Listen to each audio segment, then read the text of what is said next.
Assalamualaikum warahmatullahi wabarakatuh. Ikhwatal Islam, para pendengar Radio Roja rahimakumullah.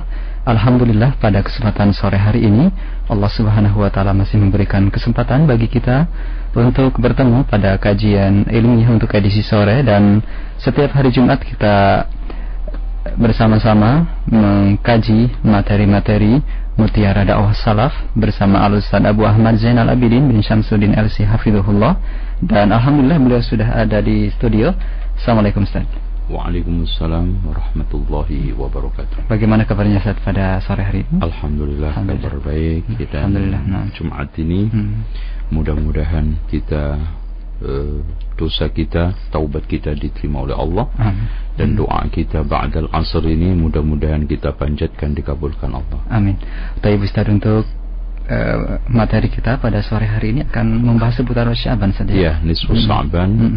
Karena kurang berapa? 3 hari lagi kayaknya. Supaya orang-orang awam kaum muslimin tidak kebingungan. Iya. Sehingga dia ikut-ikutan. Maka kita harus menyampaikan satu sikap, ya kalau terus ya berdasarkan ilmu. Betul. Kalau mandek pun ya menghentikan amaliyah karena berdasarkan ilmu. Iya. Insyaallah. Dan tentunya kita sampaikan dalam bentuk nasihat kita untuk kaum muslimin tadi ya, betul. Sebagai rasa sayang kita. Nasihat. Dan ini bagian dari realisasi katanya Ibnu Taimiyah. Iya. Bahwa ahlu sunnah itu a'lamu bil haqqi wa arhamu bil khalqi, insyaallah. Baik, ikhwatal Islam, para pendengar Radio Roja, dari studio kami mengucapkan selamat menyimak. Dan untuk sesi tanya jawab seperti biasa, Anda bisa berinteraktif bersama kami di line telepon 8236543 atau pesan singkat 08888 7631110. Tafadhol Ustaz. Bismillahirrahmanirrahim. Innal hamdalillah nahmaduhu wa nasta'inuhu wa nastaghfiruhu wa nastahdihi wa na'udzu billahi min shururi anfusina wa min sayyiati a'malina. Man yahdihillahu fala mudilla lahu wa man yudlil falan tajida lahu waliyyan murshida. Asyhadu an la ilaha illallah wahdahu la syarika lahu wa anna Muhammadan 'abduhu wa rasuluhu.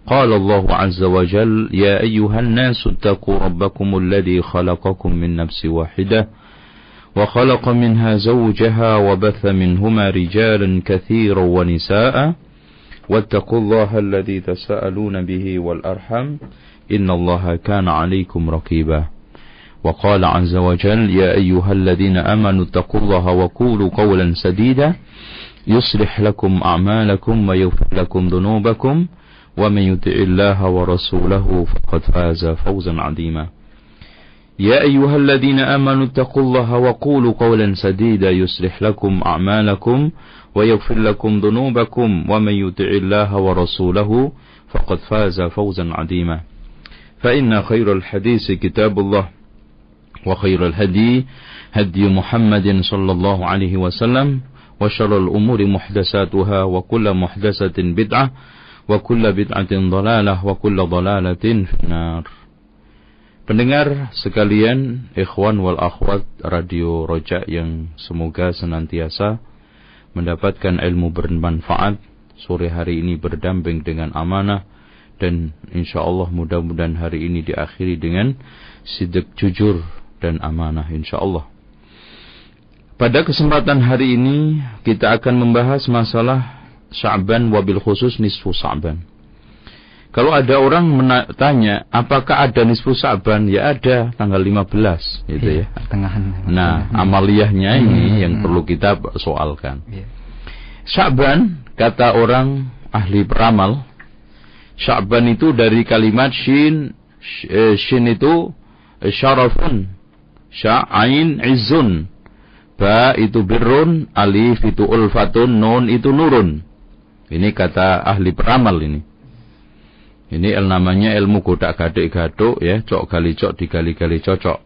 Seperti bismillah, ba itu barokah, sin itu sumuwun, mim itu mulkun. Berarti ba itu barokah, sumuwun wa mulkun. Jadi kerajaan Allah itu barokah tinggi.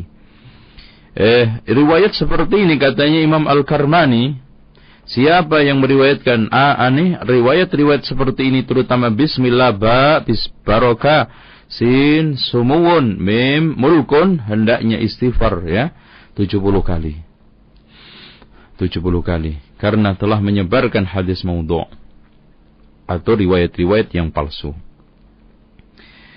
Nah, tentang masalah keutamaan bulan Sya'ban, memang ada di dalam masalah terkait dengan puasa, di mana yang sebagaimana yang dikatakan oleh Aisyah, Ummu Salamah, inti daripada semua riwayat berkutat kepada riwayat yang ada di dalam Sahihain, yaitu Bukhari Muslim.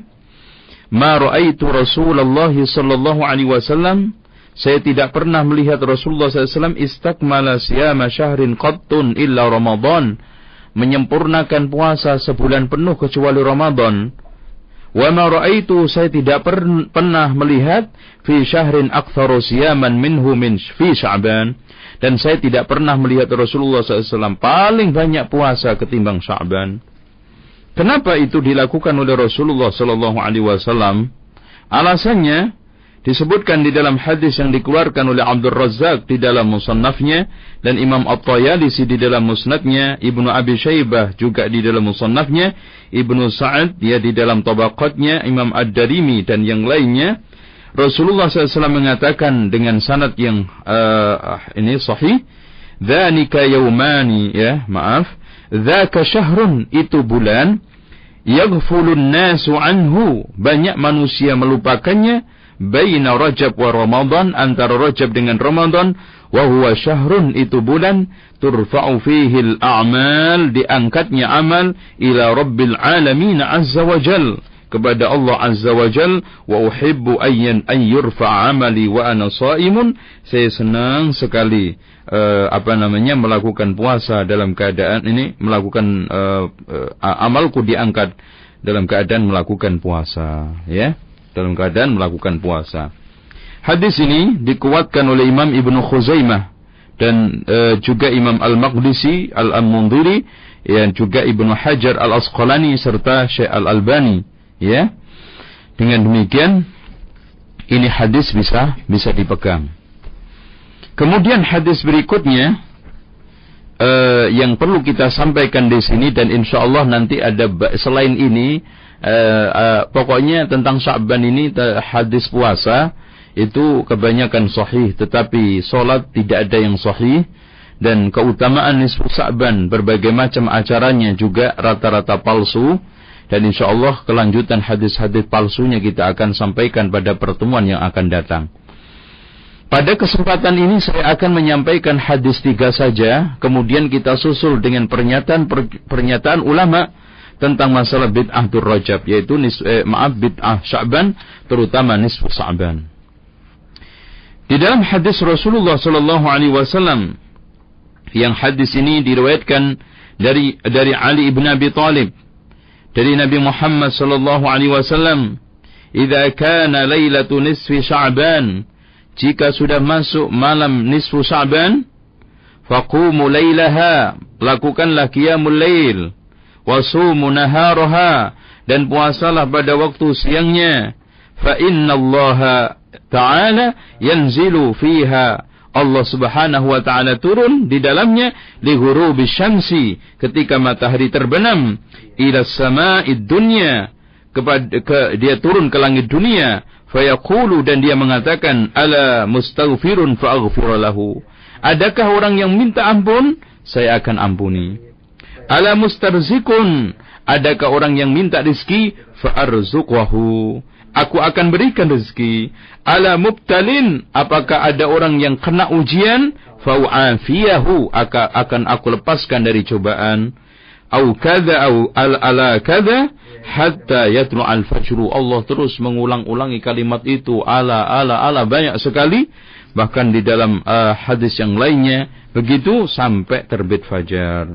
Hadis ini maudhu'un, palsu. Nanti kita akan sampaikan teman-temannya ini hadis palsu, baik adik maupun kakaknya, di dalam pertemuan Jumat yang akan datang insyaallah. Mungkin kakaknya, ini baru adiknya.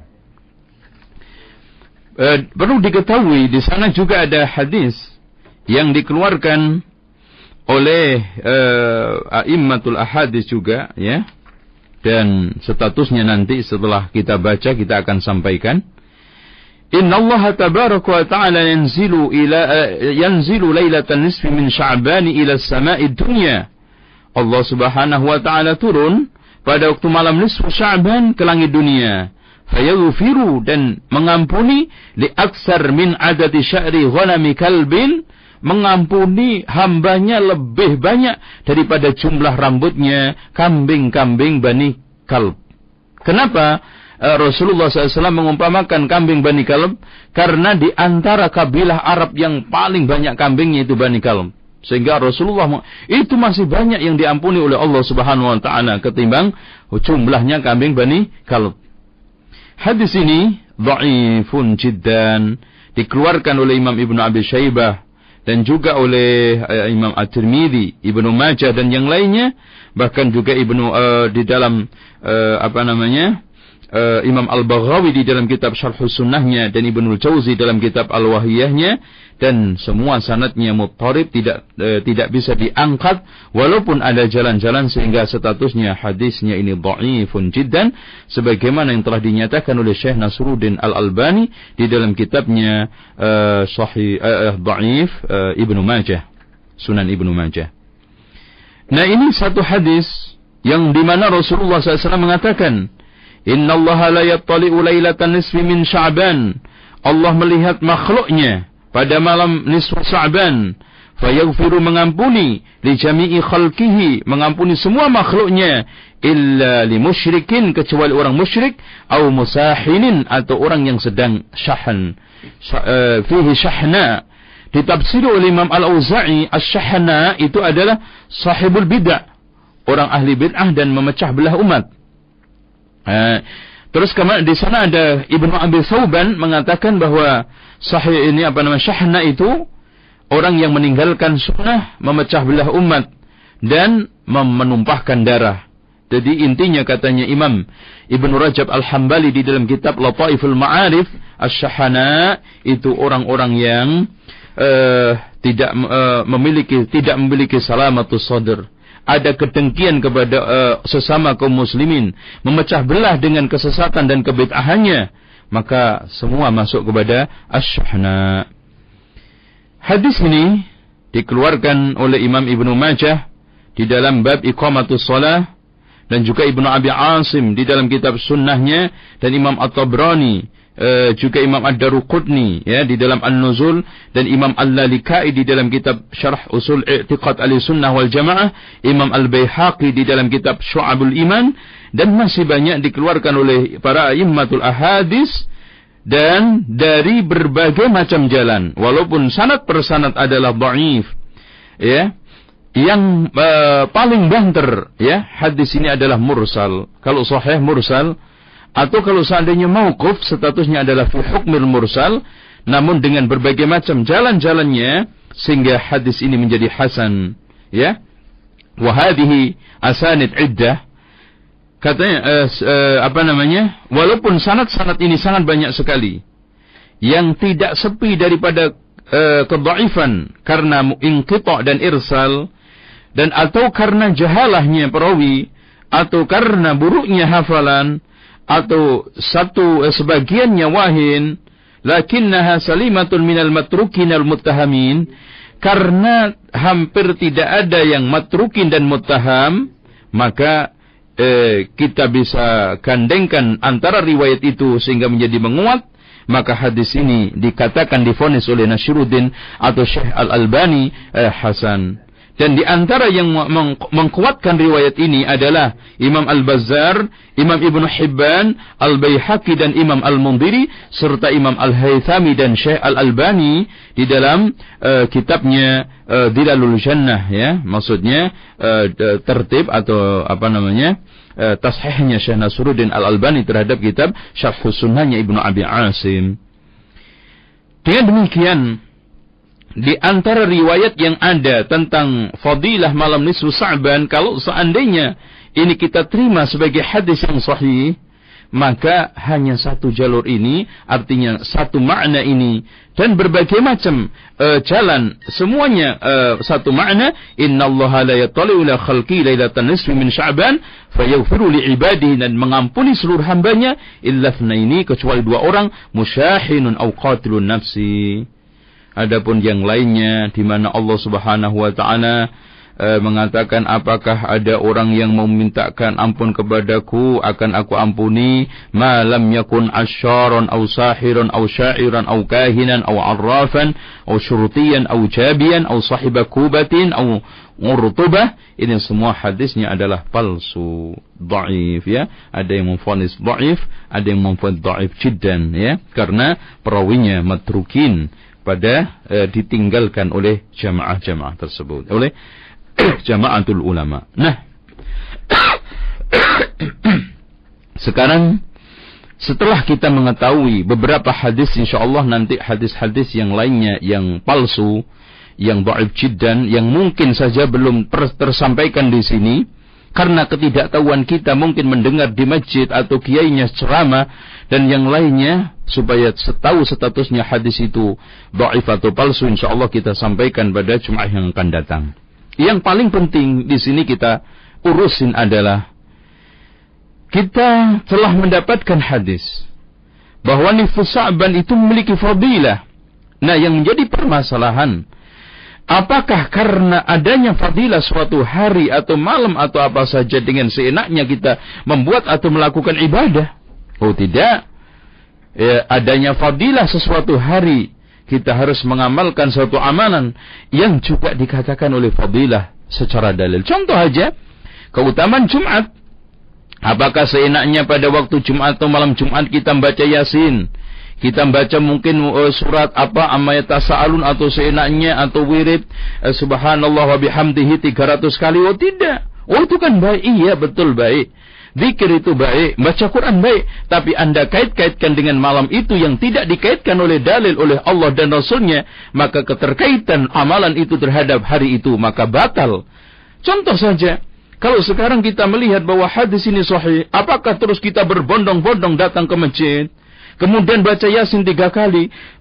Katanya Yasin 3 kali itu fadilahnya, keutamaannya. Yasin pertama untuk mencari keberkahan, Yasin yang kedua untuk mencari kesehatan, Yasin yang ketiga untuk mencari keselamatan. Ini kan membuat satu fadilah yang seenak-enaknya, asplos asalnya plos, arbun asal bunyi, sementara dalil-dalil tidak ada. Agama kalau di lisan Anda, agama kalau menurut selera orang awam, betapa banyak agama nanti itu lahir dan kreasi-kreasi inovasi baru yang dibuat oleh orang-orang yang tidak bertanggung jawab. Berapa banyak lahir syariat-syariat ini kalau kita diawasi dan kita tidak kontrol dengan dalil-dalil tersebut. Kalau begitu, kalau seandainya ada beberapa ulama, di antaranya Khalid ibnu Ma'dan, Makhul, Luqman ibnu Amir, melakukan ibadah secara berjamaah, ya, di dalam satu masjid, ini tidak bisa menjadi dalil. Bahkan dikisahkan itu sampai kepada beliau itu asar Israiliyat. Kemudian setelah ketahuan dalil ini nyampai kepada mereka, maka terjadi ikhtilaf di antara manusia. Ada yang menerima, ada yang menolaknya, dan seluruh ulama Hijaz menolaknya. Apalagi Imam Malik dan ashabu Malik memvonis bahwa salat berjamaah atau meramaikan ke masjid dengan perayaan-perayaan apapun bentuknya, itu kulluhu bid'atun. Bahkan disebutkan di dalam kitab Fathul Mu'in, salat yang dilakukan pada nisfu Sya'ban itu termasuk bid'atun munkaratun. Di dalam kitab I'anatul Talibin juga bid'atun munkaratun. Nah, sekarang kita akan bacakan kitab Durratun Nasihin. Ada banyak orang tradisional atau mungkin kiai-kiai menukil, ya, bahkan mengkultuskan kitab ini. Tetapi ketika giliran ada suatu kalimat, ada sesuatu pernyataan penulis kitab Durratun Nasihin merugikan amalia mereka, dia sembunyikan. Lah kalau sikap seperti ini kan nggak ada ubahnya seperti orang Yahudi. Taurat ketika sekarang merugikan dia, maka ketika sekarang ditanya oleh Rasulullah SAW, apakah ada itu ayat rajam, ditutup tangannya, ya? Disembunyikan, nggak ada katanya. Lah ini kan akhlakul Yahud. Dan ini tidak pantas apalagi disabet oleh seorang ustaz, oleh seorang kiai dan yang lainnya. Nauzubillah, orang awam atau tidak bagus. Maka saya minta kepada orang-orang yang sekarang ini suka mencintai, membawakan, bahkan mengkultuskan, bahkan Masya Allah menyatakan bahwa kitab rujukan di dalam dakwahnya, hendaknya Anda merujukkan kitab ini kepada Alkitab wa Sunnah yang cocok dengan Alkitab wa Sunnah dan hadisnya sahih, kita amalkan, kita tidak ingkari. Tapi kalau sekarang tidak cocok dengan kitab Sunnah dan hadisnya palsu atau dhaif, harus kita tinggalkan. Yang cocok dengan ahli Sunnah wal Jamaah, yang cocok dengan Alkitab wa Sunnah, dengarkan dengan baik, saya bacakan.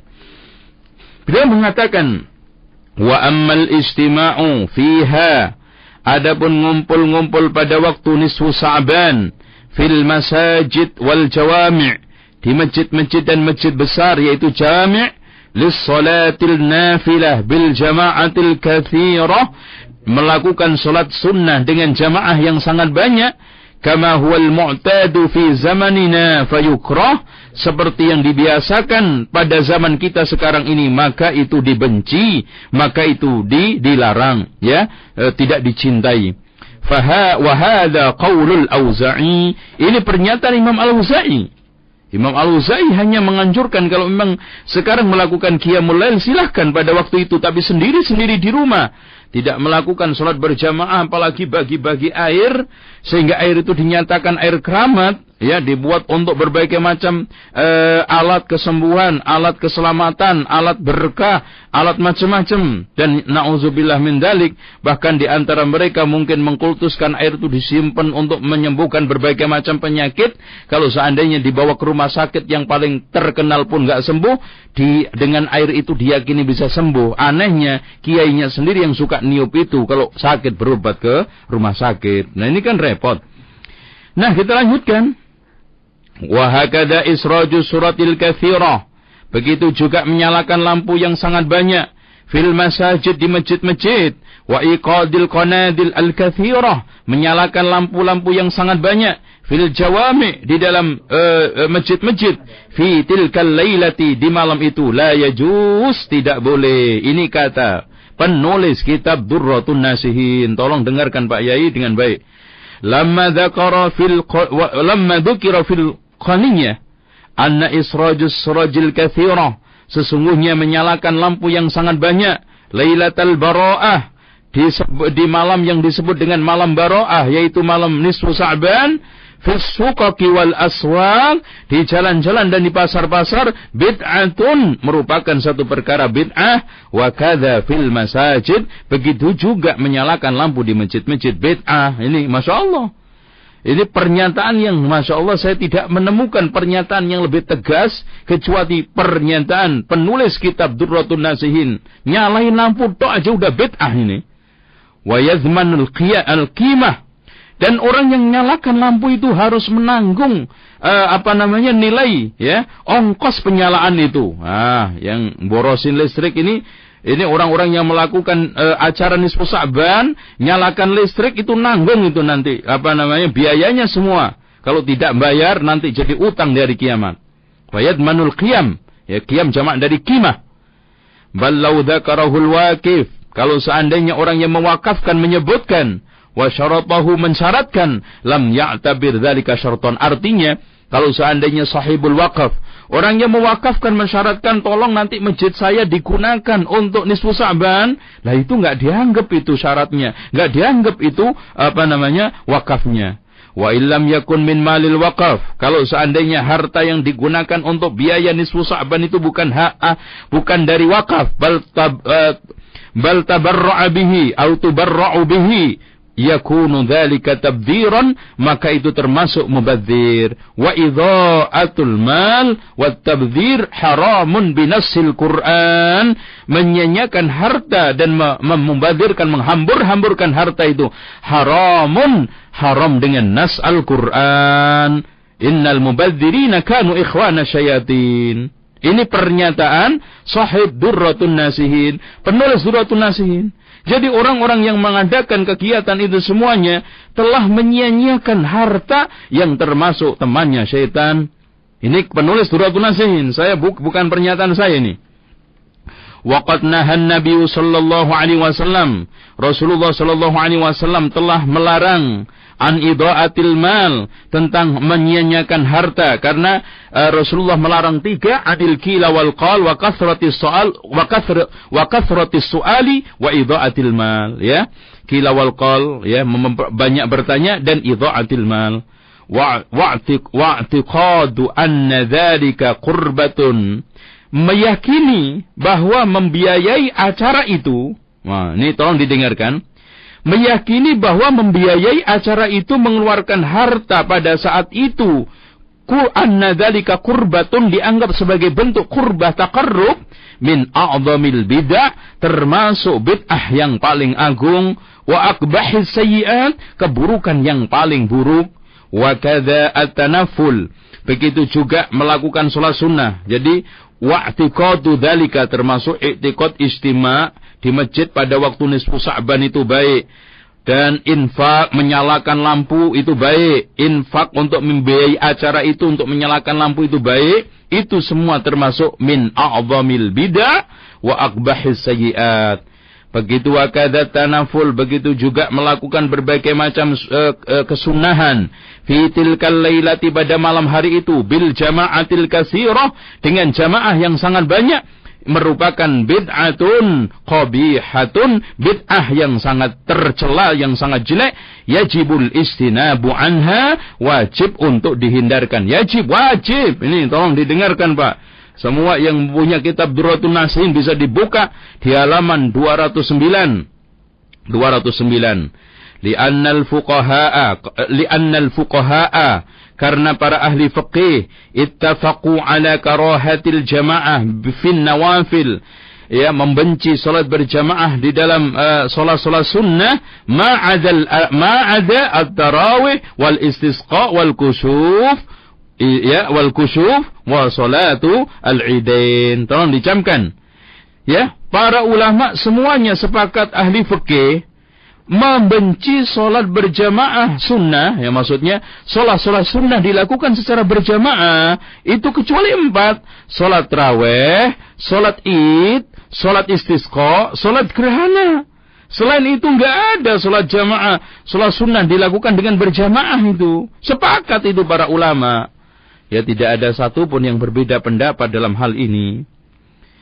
Was-salatul lati tusalla fi tilkal lailati, salat yang dilakukan pada waktu malam itu, bil jama'atil katsira, dengan jamaah yang jumlahnya banyak. Wa tusamma salatul bara'ah, disebut dengan salatul bara'ah, bid'atun aidha, juga bid'ah, li'adzami wuqu'iha, karena tidak terjadi fi asri sahabah ridwanullahi ta'ala alaihim ajma'in, karena salat itu tidak pernah terjadi pada zaman sahabat, wat tabi'in, dan juga para tabi'in rahimahullahu ta'ala. Masya Allah. Apa kurang cerdas ini penulis Durratun Nasihin menyampaikan sejeli ini, sebagus ini, sementara na'udzubillah ada sebagian penggemar kitabnya merem untuk tulisan ini. Bal innama dhaharat ba'dal mi'atir rabi'ah, bahkan bid'ah ini muncul setelah tahun yang ke-4 Hijriah. Ya, maksudnya setelah abad 4 Hijriah, ya. Bersama itu juga muncul berbagai macam bid'ah yang lainnya, seperti Maulid Nabi, abad ke-4 Hijriah. Dan semuanya rata-rata bid'ah itu muncul pada waktu itu. Fa innaha hadasat. Nah, ini ceritanya nih Sa'ban awalnya. Fa innaha hadasat fil Masjidil Haram. Itu terjadi pada waktu di fil Masjidil Aqsa. Itu terjadi pada Masjidil Aqsa. Sana 48 wa 400, tahun 448. Jadi pertama kali solat ini dilakukan di Masjidil Aqsa tahun 448. Wa asluha ala ma dzakarahu al-Imam at-Turtusi. Nah, ini Masya Allah, asasnya adalah seperti yang dituturkan oleh Imam at-Turtusi. Anna rajulan qadima bi Baitul Maqdis, ada seorang yang datang ke Baitul Maqdis. Faqama yusalli lailatan nisfi min Sya'ban, maka dia berdiri, maksudnya salat pada waktu malam nisfu Sya'ban, fil Masjidil Aqsa, di Masjidil Aqsa. fa ahrama khalfahu wahidun. Ada yang ikut salat berjamaah 1 orang. Thumma sani kemudian 2 orang. Thumma thalithin kemudian 3 orang. Thumma rabi'in kemudian 4 orang. Fama atammaha illa wahum jam'un katsir. Belum menyempurnakan menyelesaikan salat yang jumlahnya itu ada yang mengatakan 10, 12, ada yang mengatakan sampai 100. Itu sudah kumpul banyak orang. Thumma ja'a fil amil ati, kemudian tahun depannya fa shalla ma'ahu khalqun katsirun, banyak sekali pada tahun depan itu orang yang salat. Thumma sya'at, kemudian berkembang fil masajid, di masjid-masjid, wa antasharat, menyebar fil bilad, di daerah-daerah, wastaqarrat sunnatun bainal ibad, jadi sunnah permanen di antara hamba-hamba Allah. Wa qad dhammahal ulama, dan itu sudah dicela oleh ulama, padahal min a'yanil mutaakhirin, di antara ulama-ulama mutaakhirin, wa sarrahu bi annaha bid'atun qabihatun mustamilatun ala munkarat, mereka tegas-tegas mengatakan itu adalah bid'ah yang tercela, yang mengandung berbagai macam kemungkaran. Fa ala hadza, oleh karena itu, nah ini saran, ini mulai saran. Fa ala hadza, fa'ala hadza, dengan asas itu, yang bagilil ajiz, orang yang tidak mampu antaghyiri tilkal munkarat, tidak mampu menghilangkan kemungkaran itu, mengingkari kemungkaran itu, alla yahdural jamaah fi tilkal lailah, tidak perlu hadir ke masjid untuk malam itu. Masya Allah. Karena dia berpendapat sholat jamaah itu kan fardu sunnah muakkadah. Itu kan gitu. Enggak perlu. Kenapa? Li'anna shalat falyusalli fi baiti, bahkan salat di rumahnya. Wa illam yajid masjidan saliman min hadil bid'ah, jika tidak menemukan masjid yang selamat dari bid'ah ini. Li'anna shalat fil masjid bil jamaah sunnatun, menurut dia nih.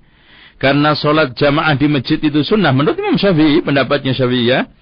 Wa takfiru sawadi ahlil bid'ah, sementara memperbanyak jumlah ahli bid'ah yang semakin semarak, manhiyun anhu, dilarang, wa tarkul manhi anhu, meninggalkan sesuatu yang haram, yang dilarang, wajibun wajib, wa fi'lul wajib muta'ayyinun, mengerjakan sesuatu yang wajib itu suatu kepastian, la siyama lamma kana masyhuran bainan nas bil ilm wa zuhd, apalagi orang yang hadir itu dikenal di tengah manusia alim dan zuhud. Fa innal wajib alaihi alla yahdur, wajib bagi dia untuk tidak hadir ke masjid, fi masjidin syaitin fihi hadil munkarat, di masjid yang ada kemungkaran ini, yaitu kemungkaran nisfu Sa'ban, li'anna hudurahu syublihat. Bagaimana alasan Syekh ini penulis Durratun Nasihin? Li'anna hudurahu, karena kehadiran dia, ma'adamil ingkar, karena tidak disertai dengan pengingkaran. Artinya ini orang alim, ini orang tokoh, ini ahli zuhud, dikenal masyhur di masyarakat, datang tidak disertai mengingkari, yuhimul amah, di sini ada kesan di tengah orang awam, anna hadhil af'al mubahatun aw mandubatun ilaiha, ini perbuatan boleh atau dianjurkan. Wah, kiai aja datang kok, ini ulama Masya Allah, atau si fulan aja datang ke masjid kok, kamu itu kan baru apa ngaji, baru kemarin. Nah itu kan menjadi dalih. Fayakunu huduru subhatan adimatan fi dhannil awam, kehadiran dia ke tempat itu menjadi subhat besar di persangkaan orang-orang awam. Anna tilkal af'al mustahsanatun syar'an, perbuatan itu baik menurut syariat. Fa idza taraka 'adatahu wa lam yaji'il masjid, kalau dia tidak datang ke masjid fi tilkal lailah, pada waktu malam itu, wa anqara bi qalbihi, mengingkari secara hati, li ajzi an taghyir bil yati wal lisan, karena dia tidak bisa mampu menghilangkan secara tangan dan lisan, yaslam minal ismi, bebas dari dosa, wala yuktada bihi ghairuhu, orang lain tidak ikut dia, tidak jadi panutan, bal yastash'ir ba'dun nas, bahkan sebagian orang jadinya ngerasa ini, loh kenapa Pak Yai enggak datang ini, Pak Ustaz kok enggak datang ini, kenapa ini? Min adami hudri anna hadil afal ghairu mardiyatin. Wah, disimpulkan di kalangan orang awam ini kayaknya perbuatan ini enggak disenengin sama kiai, enggak disenengin orang alim, berarti juga enggak disenengi oleh Allah. Bal hiya bid'atun, bid'atun, bahkan itu bid'ah la yasughu syar'u, tidak boleh oleh syariat dilakukan, wala yardaha ahluddin, yang tidak diridhoi oleh ahli agama. Farubama yamna'u ba'dun nas, dengan sikap sang kiai, sang tokoh tersebut, orang-orang akan tidak hadir, andalika, bahkan akhirnya meninggalkan, fayahsulu lahu thawab, sehingga dia dapat pahala, Masya Allah, bi fi'li ma yaqduru alaihi minal inkar bil qalbi, karena dia sanggup mengingkari secara hati, wal imtina'i anil hudur, dan dia tidak datang ke masjid. Wal hasil, ini kesimpulan beliau terakhir ini.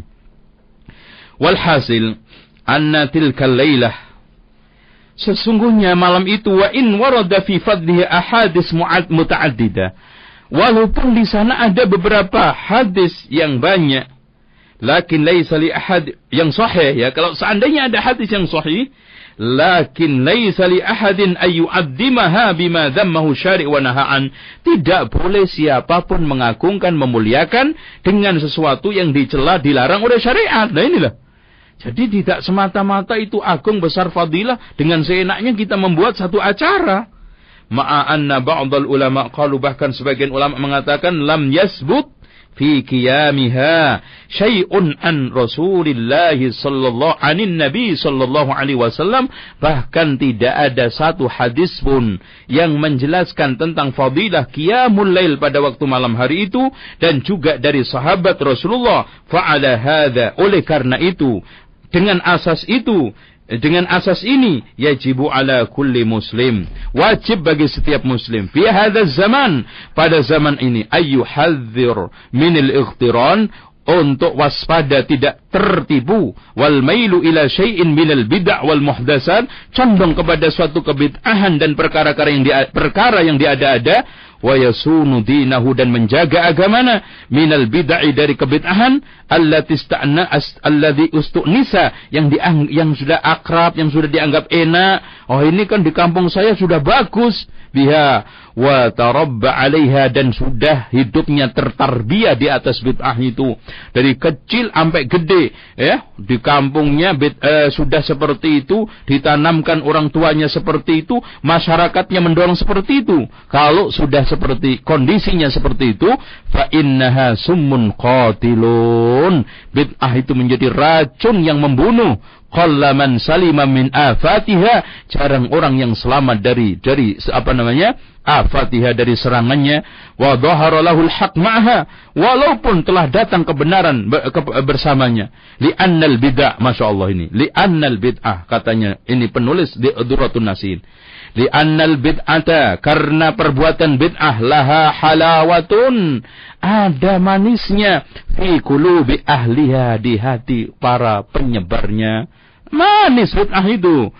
Atas tahsinuha tiba'uha, yang dianggap baik oleh tabiat mereka, fala yatrukuha, sehingga tidak mudah meninggalkannya. Karena apalagi sudah terkait, ya, bid'ah yasinan, waduh, nanti percetakan yasinan tutup dong, kiainya udah gak dapat peluang kerja lagi dong, ambengannya gimana, pencetak kardusnya gimana, nanti karyawannya kalau ke BHK, udah dengan rentetan berbagai macam keterikatan bid'ah semakin susah ditinggalkan, ditambah lagi bid'ah itu rasanya manis, di dalam hati enak, dianggap suatu hal yang, ya coba aja bayangkan kalau kita lihat orang yang sambil tengel-tengel tahlilan itu, Masya Allah kan rasanya adem, ayem, tentrem, bareng-bareng zikir, apa jeleknya kan gitu. Itulah yang dikatakan oleh penulis kitab Durratun Nasihin, li'annal bid'ata, karena bid'ah itu laha halawatun, ada rasa manisnya, fi qulubi ahliha, di hati pemeluknya, penyebarnya, tastahsinu hati ba'uhum, yang sudah dianggap oleh tabiatnya, oleh wataknya, fala yatrukuha, sehingga tidak mudah mereka tinggalkan. Wallahu a'lam. Ya, kita buka tanya jawab insyaallah. Baik, ikhwatal Islam, para pendengar Radio Roja, demikian ulasan materi yang disampaikan oleh Al-Ustaz Abu Ahmad Zainal Abidin hafizahullah, dan untuk selanjutnya kita akan membuka sesi tanya jawab, namun terlebih dahulu kami jeda dengan yang berikut ini. Roja, radio dakwah Ahlussunnah wal Jamaah, lidzakirina wadzakirat. Ikhwatal Islam, para pendengar Radio Roja, dimanapun Anda berada, kita buka sesi tanya jawab. Bagi Anda yang akan bertanya di line telepon 8236543 atau pesan singkat di 08888763110. Kita angkat untuk yang pertama dari penelpon terlebih dahulu. Assalamualaikum. Halo, assalamualaikum. Halo, assalamualaikum. Halo. Iya, halo, assalamualaikum. Iya, Ibu saya tinggalnya dekat rumah saya. Nah, dia mau ngadain nisfu Saban. Waduh. Tapi udah saya bilangin, Bu, ini begini-begini gitu. Dengar nggak nih radio tadi? Dengar. Alhamdulillah. Tapi Ibu nggak mau ngerti, Pak. Terus katanya nggak enak, udah tradisi. Terus dia mau undang keluarga besar. Terus saya suruh masak lagi. Aduh, ini. Udah cukup? Iya, terus itu saya harus pertanyaannya saya harus gimana gitu, Pak. Cukup ya, Bu ya. Terima kasih, Pak ya. Assalamualaikum. Waalaikumsalam warahmatullahi wabarakatuh. Hebat ini. Nyiapin masanya lebih inti. Ibu penanya yang semoga Allah memberkahi ibu umurnya, hartanya, anaknya dan ilmunya. Allah Subhanahu wa taala telah menegaskan wa ta'awanu 'alal birri wat taqwa wa la ta'awanu 'alal itsmi wal 'udwan. Tolong menolonglah dalam kebaikan dan ketakwaan, jangan tolong menolong dalam kemungkaran dan juga kerusakan, kejahatan. Alal itsmi dosa, wal udwan permusuhan, tidak lain musuhan agama. Kalau musuhan antar tetangga karena bisnis saja itu dicela kok, menciptakan permusuhan agama, Masya Allah, sehingga muncul permusuhan karena apa? Pro kontra, awalnya apa? Adanya bid'ah, kan gitu. Makanya faktor di antara faktor terjadinya perpecahan adalah al-ibtida'u fid din, munculnya kebid'ahan di dalam agama sehingga muncul kelompok pro bid'ah dan kontra bid'ah, kan gitu. Maka saya sarankan ibu tetap bersikap baik, bersikap fakul lahuma qawlan karima, ucapkan kepada kedua orang tua dengan ucapan yang lemah lembut, bagus, menghormati, tapi tidak mengorbankan akidah. Ibu harus bersikap seperti sikap Sa'ad bin Abi Waqqas. Masya Allah, ibunya sampai Masya Allah boikot, ya, tidak makan sampai akhirnya mau meninggal dunia, kan gitu.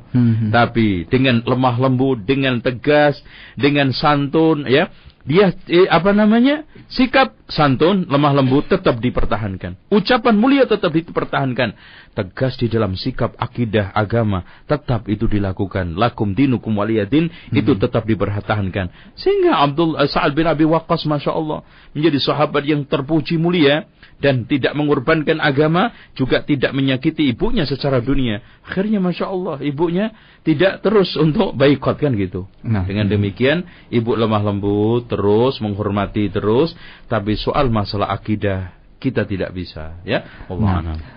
Masih di line telepon, kita angkat kembali 8236543. Assalamualaikum. Assalamualaikum warahmatullahi. Iya, silakan Ibu. Ustaz mau nanya nih, Ustaz. Iya, kalau sholat untuk laki-laki kan wajib di masjid, ya, Ustaz? Iya, betul. Terus kalau wanita afdal di rumah. Iya. Yang saya mau tanyakan, kalau tarawih wanita tuh lebih baiknya di mana, Ustaz? Terus? Iya. Tadi temanya tadi tahu nggak Bu ini? Iya, tahu. Oh ya udah, yang penting tahu dulu ya. Anak khawatir nggak tahu ya. Mau nanya lain waktu takut nggak sempat ya. Ya, insyaallah.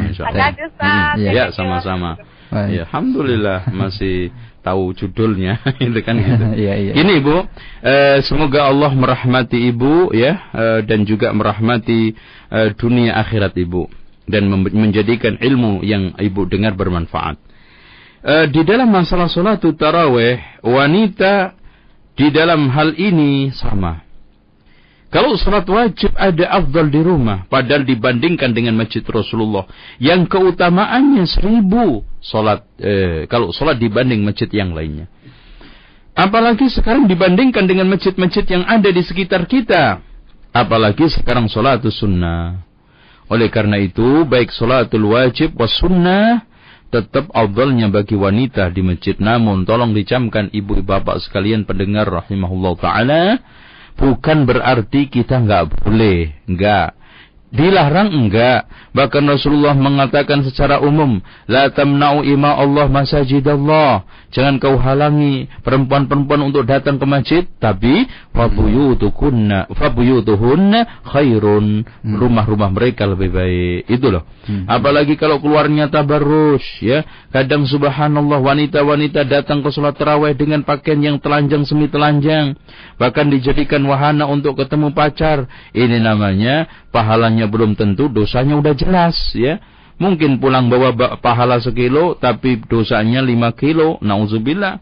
Maka dalam hal ini kita perhatikan. Tolong dicamkan dengan baik, siapa saja wanita yang datang ke masjid, hendaknya itu hindarkan fitnah. Apalagi telah dikatakan oleh Rasulullah, pernah ada orang yang datang ke masjid, perempuan baunya tersengat, maka akhirnya Rasulullah SAW menyuruh mandi seperti mandi junub, bahkan dikatakan zania. Apalagi yang sekarang ini subhanallah memperlihatkan auratnya, pahanya, ininya, kecantikannya. Maka ini sangat sama sekali tidak pernah terjadi dan tidak pernah ada di zaman Rasul, sahabat tabi'in. Bahkan ini hanya orang-orang yang mempercepat ini dunia kiamat. Yang dikatakan oleh Rasulullah, sinfani min ahlin nar lam arahuma qablah. 2 orang yang termasuk penghuni neraka di antara nisaun kasiyatun aliyah. Allah a'lam. Nah, kita angkat kembali di line telepon 8236543. Assalamualaikum. Waalaikumsalam. Ya, silakan, dari mana Pak? Dari Ahmad Fakih di Cibubur. Ya, silakan. Assalamualaikum Ustaz. Waalaikumsalam. Ahlan wa sahlan. Ya. Ya tadi di masjid saya ada perayaan suami terus disambung oleh sama ustaznya itu setelah ba'da salat Jumat. Itu gimana Ustaz? Masya Allah.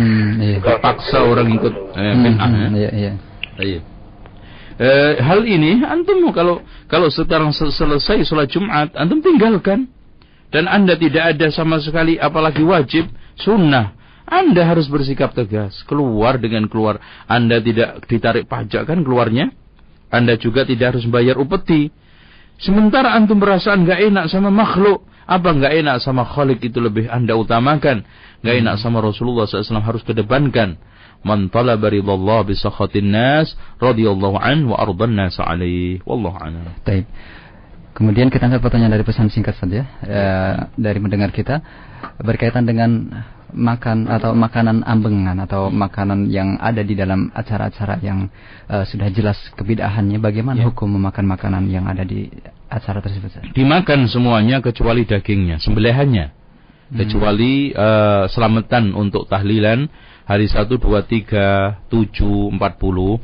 Wallahu a'lam bishawab, menurut pendapat yang sahih tidak boleh dimakan seluruhnya berdasarkan ucapan Jarir bin Abdullah Al-Bajali, kami menganggap ngumpul-ngumpul setelah kematian dan membuat makanan itu termasuk niyaha. Niyaha itu haram. Kalau membuat makanan itu diharamkan, tujuan dibuat untuk apa? Dimakan loh. Tujuan sarananya aja haram, apalagi tujuannya. Itu sudah kaidah ini. Seperti Syalbani di dalam kitab Tahdhirus Sajid min ittikhadil kuburil masajid menyimpulkan satu kesimpulan yang enak kan? Iya. Kalau sekarang membuat masjidnya di atas kuburan aja itu diharamkan. Padahal tujuan didirikan masjid itu sholat, berarti tujuannya lebih haram daripada sarananya. Nah itu sudah otomatis. Kalau bikin makanan termasuk niyaha, sementara makanan itu dibikin untuk dimakan, maka memakannya haram. Oleh karena itu untuk khusus selamatan itu haram semuanya, nggak ada kecualinya. Wallahu a'lam. Kemudian pertanyaan dari Pak Udin di Pondok Cabe, Ustaz.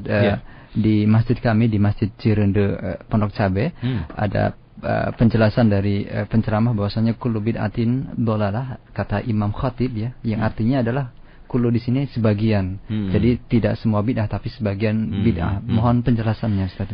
Ya, sekarang begini, kalimat kullu bid'atin dhalalah kalau itu memang dikecualikan oleh Rasulullah, pasti akan ada semua bid'ah sesat kecuali ini.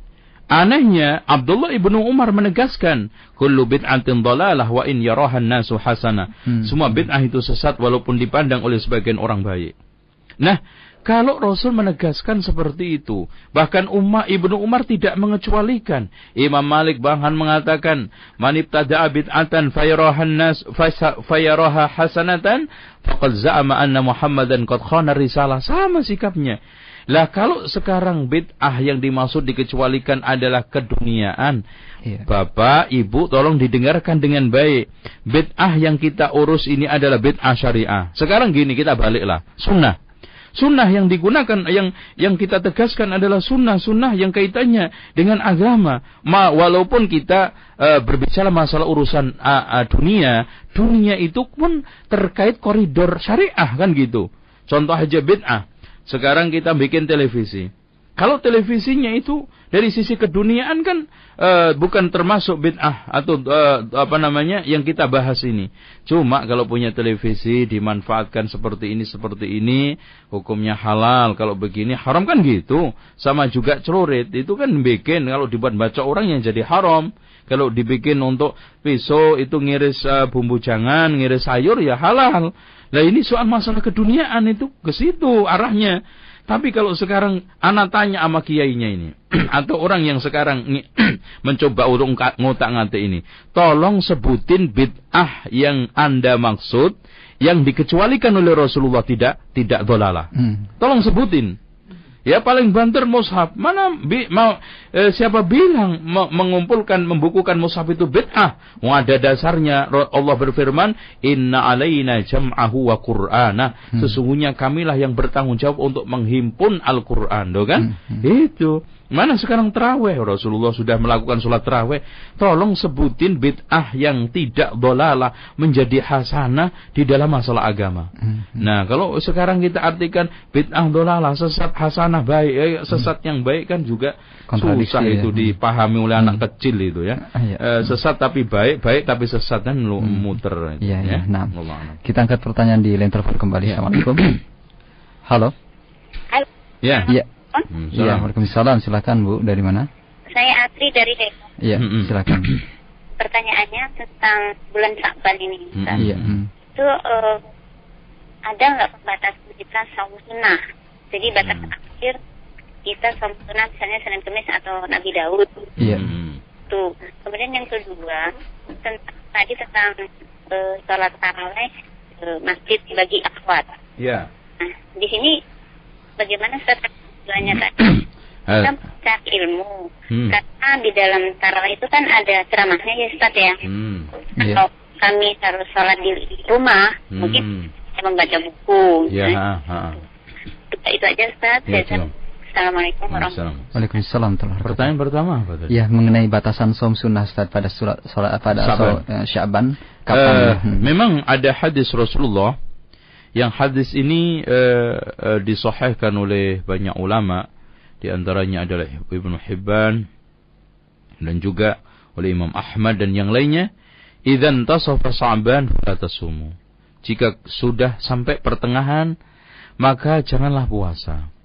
Ada yang mendhaifkan di antara beberapa ulama. Namun ulama yang mendhaifkan tidak kalah satu kuatnya dan yang mensahihkan juga sama-sama kuatnya. Oleh karena itu di sini dijama' atau dikumpulkan saja, ya. Seperti Imam Ahmad, Abu Dawud, Tirmidzi, Nasai, Ibnu Majah, Ibnu Hibban mensahihkan, yang lainnya mendhaifkan. Kalau yang dimaksud fala idzan tasafa Sya'ban fala tasumu, kalau sekarang sudah nyampe pertengahan Sya'ban jangan puasa. Untuk orang-orang yang tidak punya kewajiban qadha, tidak punya rutinitas puasa seperti Senin Kamis atau puasa yang lainnya yang disunahkan oleh Islam, maka sebaiknya menghentikan setelah pertengahan Sya'ban. Berdasarkan hadis ini. Kenapa? Banyak tujuan-tujuannya, di antaranya untuk taqawi, mempersiapkan diri untuk menyambut Ramadan supaya kuat. Makanya di sana ada beberapa ulama yang tidak sholat sunnah karena mempertimbangkan sesuatu yang lebih utama. Ramadan lebih utama, jangan-jangan puasa terus sakit perek ya, Ramadannya kelenger. Nah itu. Makanya Ibnu Mas'ud mengatakan, saya itu jarang puasa sunnah untuk membaca Al-Quran, karena membaca Al-Quran itu lebih utama. Bahkan al-ta'lim wa ta'allum itu lebih utama daripada sholat. Lah sholat itu lebih utama daripada puasa. Otomatis ilmu itu lebih utama daripada puasa dan sholat semuanya. Maka kalau kita lihat banyak ulama-ulama yang tidak atau membatalkan atau tidak jarang puasa sunnah karena demi ilmu menghafal Al-Quran dan yang lainnya. Oleh karena itu, karena mungkin persiapan Ramadan itu lebih kuat, apalagi di sini takut iltibas gitu loh. Nanti ada orang yang nyambung sehingga tidak membedakan antara Ramadan dengan Sya'ban, ini juga repot. Atau kejebur ke dalam satu yaumus syak. Nah, ini kita sekalian bahas masalah yaumus syak. Kalau sekarang puasanya dalam rangka ihtiyat, jangan-jangan sudah Ramadan, jelas ini dilarang. Kalau dia yakin bahwa itu belum Ramadan dan untuk qadha, silahkan. Tetapi kalau hanya sekedar dia itu melanjutkan puasa sunnah yang biasa, ya seperti anak sudah puasa Senin Kemis biasa, yaumus syak jatuh hari Kemis, udah anak puasa aja, ini boleh-boleh saja. Wallahu a'lam. Nah, untuk yang kedua mengenai sholat tarawih bagi wanita, Ustaz. Ya, itu namanya afdal di rumah, makanya Anda boleh-boleh saja ke masjid. Sekarang kalau memang Anda di rumah lebih utama, termasuk Anda bisa mendapatkan ceramah dan yang lainnya, mungkin lewat baca buku dan yang lainnya. Ilmu bisa didapat di mana saja, insyaallah. Kita angkat kembali di line telepon berikutnya. Assalamualaikum. Halo. Ya, silakan Ibu, dari mana? Depok. Ya. Assalamualaikum Ustaz. Waalaikumsalam. Ustaz, yang mau saya tanyakan, amalan-amalan apa saja yang seharusnya kita lakukan bila kita melewati malam nisfu Saban menurut hadis yang sahih selain sholat sendiri-sendiri. Itu aja Ustaz, terima kasih. Assalamualaikum. Waalaikumsalam. Perlu diketahui Mbak ya, tidak ada satu amalan khusus pada waktu nisfu Sa'ban ini terlewat paruh yang kedua. Namun di sini ada nasihat dari Umar bin Abdul Aziz, innakum lam tukhlaqu abathan, kamu tidak diciptakan sia-sia. Walan tutraku, sudah tidak dibiarkan begitu saja. Wa inna lakum ma'adan zanzilullahu fihi lil fasli baina ibadihi, ada suatu ma'ad, tempat di mana kita nanti akan diputuskan, diadili oleh Allah di antara hamba. Faman khaba wa khasira man kharaja min rahmatillati wasi'at kulla syai'in wa hurima jannatan arduha samawati wal ard. Ya, siapa yang rugi, siapa yang sekarang ini menyesal, maka penyesalan sudah tidak ada lagi, apalagi putus dari rahmat Allah, yang putus dari surga yang luasnya langit dan bumi. Ala tarawna annakum min aslabil halikin. Nah, intinya saya sarankan untuk memperbanyak amaliyah apa saja yang sudah dibiasakan. Dari mulai zikir, bertaubat, istighfar, merenung, muhasabah dan yang lainnya, sampai kita tunggu Ramadan. Persiapan tidak ada kecuali persiapan hati, dan hati siap itu adalah hati iman. Makanya orang yang paling siap memenuhi panggilan Allah adalah orang yang hati sehat, dan hati paling sehat adalah hati orang yang beriman. Maka orang yang dipanggil puasa siapa? Ya ayyuhalladzina amanu kutiba alaikumus siyamu kama kutiba alal ladzina min qablikum la'allakum tattaqun. Berarti di sini membina hati, merawat hati, memelihara hati kita supaya kita mendapatkan sesuatu yang terbaik, dan memeliharanya itu dengan al-tauhid, dengan ilmu bermanfaat, dengan zikir, dan dengan menghindari berbagai macam perkara-perkara yang membuat keruh hati, seperti berlebihan dalam mendengar, melihat, ya, berbicara dan yang lainnya, itu dihindarkan insyaallah. Wallahu a'lam. Baik. Kita angkat kembali di line telepon. Assalamualaikum. Ya. Ya, silakan, dari mana Pak? Dari Pamulang, Wawan. Ya, Pak Wawan, silakan Pak Wawan. Ya, Assalamualaikum Pak Ustaz. Waalaikumsalam warahmatullahi wabarakatuh. Sebentar saya mau tanya dulu, Ustaz. Besok jadi hari Sabtu di Al-Azhar. Insyaallah. Anak mau tanya, Ustaz.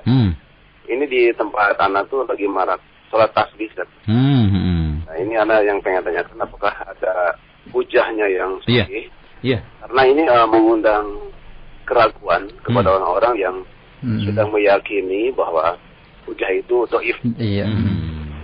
Ini ada beberapa saudara-saudara kita yang sudah mulai ragu, Ustaz. Karena ada seorang ulama, seorang ustaz mengatakan bahwa hadis itu bisa dipakai gitu, Ustaz. Iya. Hanya itu saja, Ustaz. Jazakallah khair. Iya. Perlu diketahui masalah nisfu Sa'ban, ya, semoga Allah merahmati dan juga memberkahi ilmu antum. Yang mensahihkan itu termasuk ulama Hijazin, ya, dari dulu sampai sekarang mengenai tasbih. Ya, salat tasbih, ya. Salat tasbih. Ya. Tadi nisfu Sa'ban. Maaf. Salat sunnah tasbih, ya. Masalah salat sunnah tasbih itu memang perbedaannya jalur riwayat. Kalau ulama Hijazin mengatakan bahwa salat tasbih itu hadisnya dhaif. Bahkan Ibnul Jauzi, maksudnya Al-Baghdadi, ya, pengarang kitab Talbisul Iblis, mengatakan bahwa hadisnya maudhu', ya. Namun ini merupakan satu vonis yang berlebihan, sebagaimana telah dikatakan oleh sebagian ulama. Namun kalau kita lihat dari jalur Syamiyin, dari ulama-ulama muhaddisin Sam, memang di sana ada penguat-penguatnya. Oleh karena itu, gurunya Imam Al-Mundhiri mensahihkan hadis ini. Imam Al-Mundhiri sendiri menghasankan di dalam kitab At-Targhib wa Targhib, dan Syekh Albani juga menghasankan di dalam kitab Irwaul Ghalil. Oleh karena itu, hadis ini adalah hasan li ghairihi. Namun begitu bukan menjadi justice untuk salat jamaah. Ini loh yang jadi keliru. Jadi masalahnya. Jadi sebetulnya itu pun tolong dicamkan. Kalau seandainya salat tasbih itu sunnahnya tidak sampai kepada muakkad, apalagi dilakukan berjamaah. Yang tadi sudah saya katakan melalui pernyataan ulama-ulama bahwa sepakat ahli ulama ahli fikih tidak ada salat sunnah berjamaah kecuali 4. Salat tarawih, gerhana, istisqa, sama yang terakhir adalah Id. Selain itu enggak ada. Apalagi salat tasbih yang sudah hadisnya ada bermasalah pro kontra, itu pun kalau jatuh seandainya sahih, sunnahnya adalah sunnah ghairu muakkad, dan itu sendirian, apalagi dilakukan berjamaah. Nah, salahnya di sini, ya. Wallahu a'lam. Baik, kita angkat pertanyaan dari pesan singkat dari pendengar kita. Ustaz, terima kasih jazakallah khairan atas ulasan antum terhadap masalah nisfu Sya'ban ini dari kitab Durratun Nasihin. Semoga antum dipermudah untuk bisa membahas hal-hal yang lainnya dari kitab-kitab yang sudah banyak beredar di masyarakat. Nah, pertanyaannya mengenai nisfu Sya'ban ini, apakah ada di dalam kitab Fathul Mu'in? Dan karena di tempat kami ada pengajian kitab ini. Iya, alhamdulillah. Saya tunjukkan, ana nggak tahu halamannya karena cetakan kitab ini beda-beda. Mendingan judul. Bapak baca kitab Fathul Mu'in di dalam bab sholatut tatawwu', bab sholat sunnah. Bapak akan temukan terakhir penjelasan penulis ini bahwa sholat berjamaah sunnah, ya, sholat sunnah berjamaah nisfu Sa'ban adalah bid'atun munkaratun, ya. Nggak tahu nanti kalau pas kajian ini mungkin ditutup atau mungkin dilem, itu nggak dibaca, itu soal lain. Ya, kalau nggak percaya nanti ana bawa bukunya lah, ya. Buku-buku saya masih saya simpan dengan baik, termasuk juga di dalam kitab I'anatul Talibin, sama juga dijelaskan. Bisa Bapak simak atau mungkin membuka, ya, kitabnya. Kita angkat pertanyaan dari pesan singkat kembali dari pendengar kita, Ustadz, di mana nih? Di kampung-kampung, ya, setiap Ustadz, ya, banyak yang berceramah, tapi jarang sekali atau bahkan tidak kita jumpai kata-kata bid'ah atau sesat atau yang semakna dengan hal ini. Yang jadi pertanyaannya, mengapa para Ustadz-Ustadz di kampung itu tidak bisa atau tidak pernah mengungkapkan hal-hal ini? Bagaimana cara mentarbiyah atau memberitahukan kepada mereka ini? Memang pertama, masalah-masalah ini pahit sekali. Dan jarang dai-dai yang betah. Karena apa? Takut kehilangan jamaah. Ya, kalau sudah sekarang pertimbangannya adalah pengin masyhur, pengin terkenal, maka sesuatu yang paling ditakutkan adalah kehilangan jamaah, bukan kehilangan Allah, bukan kehilangan kebenaran. Sehingga di antara mereka ada yang berani tapi masih basa-basi dengan mengungkapkan kalimat yang aduh gitu. Seakan-akan dia mengatakan satu kalimat yang berat sekali. Ada yang nutup-nutupin, ada yang Masya Allah bahkan membela mati-matian. Bahkan kemarin ada yang nantang mubahala. Siapa yang mengatakan maulid Nabi itu bid'ah, saya tantang mubahalah sama saya. Masya Allah. Anak nggak berani, cuman kasihan sama dia kalau seandainya kena penyakit padek kan repot ya. Allahu'alam. Masya Allah. Kita angkat pertanyaan dari Ummu Sela di Bekasi Timur, Ustaz. Iya, barakallahu fik, Ustaz. Seorang pelaku kebid'ahan pernah mengatakan pada saya bahwasannya dia merasa tenang setelah melakukan amalan atau zikir yang tidak sesuai dengan syariat. Yang saya tanyakan, apakah rasa tenang yang menghinggapinya itu murni dari Allah ataukah semu belaka? Bukankah ibadah yang tidak disyariatkan itu tidak mendapat ridho Allah Ta'ala? Inilah orang tidak bisa membedakan antara tenang dengan puas. Lah orang yang sekarang habis dikumpal dengan berbagai macam muhasabah, nangis bareng-bareng, wah, hati rasanya Masya Allah, itu puas. Jangankan pakai dikir itu Pak, orang habis rokok aja ngeplay enak, puas ya kan. Wah Mas gimana Mas? Wah, orang itu kalau lagi rokok di kamar mandi itu kan sampai lipak, limbok, lico, lali bapak, limbok, lali konco, tentrem banget Mas saya rokok di dalam WC. Masya Allah. Apakah itu soheh? Bukan. Ngukur ketenangan, ketentraman, kebahagiaan, dan ngukur sesuatu yang kepuasan itu adalah syariat. Timbangannya syariat. Maksudnya orang bahagia dengan kebenaran, dia itu ketemu Tuhannya, bisa akrab dengan kebutuhan jasadnya, kebutuhan rohaninya. Rohani itu kan butuhnya ketemu Allah, makrifat kepada Allah. Apapun kesulitan dan tantangan yang dia hadapin, karena hati ini sudah akrab, sudah tentram bersama Allah, dengan menjalankan syariatnya, mencintai apa yang dicintainya, itu namanya kebahagiaan.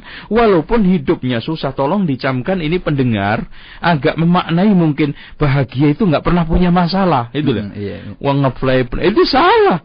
Bahkan bahagia itu banyak orang yang bahagia, tapi hidupnya penuh dengan tantangan, penuh dengan problem. Seperti Rasulullah, lihat, ya, bertubi-tubi terus menghadapi cacian, makian, tantangan, dakwah, diusir. Tapi Rasul paling bahagia. Kenapa? Bahagia ialah tenang hati, lapang dada, qanaah terhadap yang sedikit. Kenapa itu terjadi? Karena dihiasi oleh keimanan dan ketakwaan. Artinya di sini, orang yang bahagia itu adalah orang yang punya solusi problem di dalam menghadapi permasalahan apapun. Punya kunci-kunci problematika. Maka saya sering umpamakan, orang bahagia itu orang yang punya kunci untuk menghadapi, untuk membuka permasalahan yang dihadapinya. Seperti saya pulang itu bawa kunci ke rumah. Saya kan nggak pernah ketakutan pintu rumah saya itu tertutup atau terbuka. Yang penting saya pulang bawa kunci, kan gitu. Nah begitu. Lah kalau sekarang bahagia nggak punya masalah, ya kuburan itu lempeng ngalor gitu ya. Udah lempeng banget, gak nengok-nengok ya. Itu nggak bener ya. Tolong dicamkan, ini orang mungkin puas ya, mungkin dia bangga, mungkin ini, tapi bukan bahagia, bukan tentram. Nah, kita angkat pertanyaan dari telepon kembali. Assalamualaikum. Halo. Assalamualaikum. Waalaikumsalam warahmatullahi wabarakatuh. Dari mana Pak? Ini di Mang Ujang nih, di Keramat Jati. Iya, silakan Pak Ujang. Mau nanyakan Ustaz, kan setiap aktivitas amal harus pakai hadis sahih, tapi kenapa pendapat Ibnu Taimiyah atau Ibnu Qayyim dipakai gitu, ditaati? Yang kedua, setiap menemukan hadis palsu berarti kitab itu nggak boleh dipakai, karena pengarang kitab itu seolah-olah tidak selektif, roboh gitu.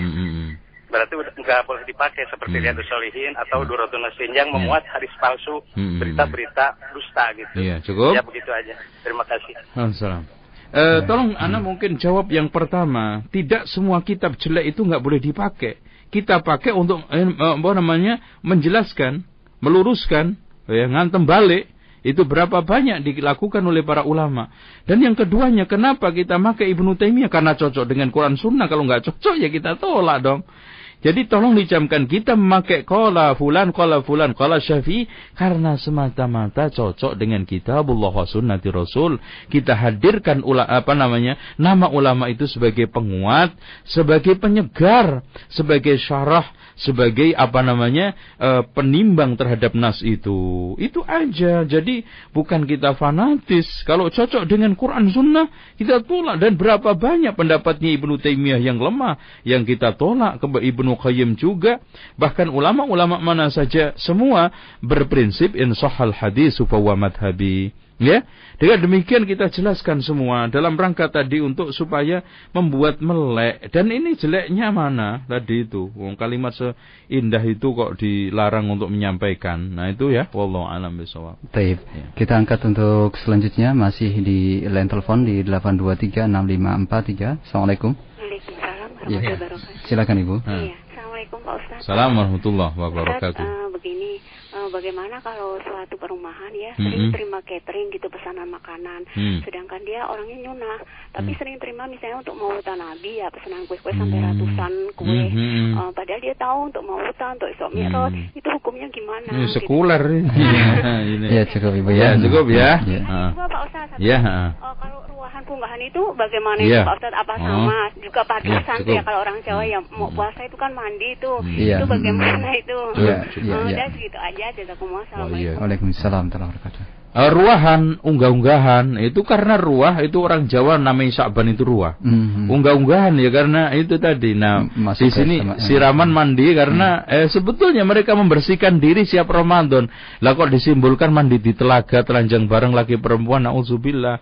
Ini semuanya termasuk tradisi buruk yang kita harus hilangkan karena tidak sesuai dengan syariat Islam. Tentang masalah tadi apa yang pertama? Ya, mengenai catering itu. Ini harusnya kita tidak bersikap seperti itu ya. Kita sekarang punya kewajiban menegakkan ilmu itu bukan saat taklim, bukan di masjid saja, bahkan kita belajar jauh-jauh. Kita sekarang ini mencoba untuk mempelajari itu semua kan dalam rangka untuk kita amalkan di dalam lapangan, di dalam tataran realita. Lah sekarang sudah saatnya mengamalkan kok malah membuang. Ini termasuk sekularisasi dan ini perbuatan yang sangat tidak terpuji, bahkan memisahkan antara kehidupan dengan akhirat. Wallahu a'lam. Nah, kita angkat pertanyaan dari telepon kembali. Assalamualaikum. Waalaikumsalam. Ya. Silakan, dari mana Pak? Dari Jakarta Timur, Pak. Silakan Pak. Saya mau tanya Pak, saya harus baca kitab apa ya biar bisa mendawahi orang tua saya, saudara-saudara saya yang di kampung itu Pak, tentang fitnah-fitnah itu Pak. Cukup? Cukup Pak. Ya. Terima kasih Pak. Ya, salam. Banyak hal yang kita harus miliki dulu karena banyak ilmu pendasaran yang harus kita baca ya. Mungkin untuk mengetahui perbedaan antara sunnah dengan bid'ah, terus kemudian siapa ahli sunnah, siapa ahli bid'ah, kriterianya dan yang lainnya, terus musuh-musuh sunnah, mungkin kita sarankan Bapak membaca buku saya, Ensiklopedia Penghujatan Terhadap Sunnah. InsyaAllah lengkap sekali untuk hal itu. Kemudian Bapak saya sarankan untuk mempelajari kitab Tauhid dulu, karangan Syekh Muhammad bin Abdul Wahhab.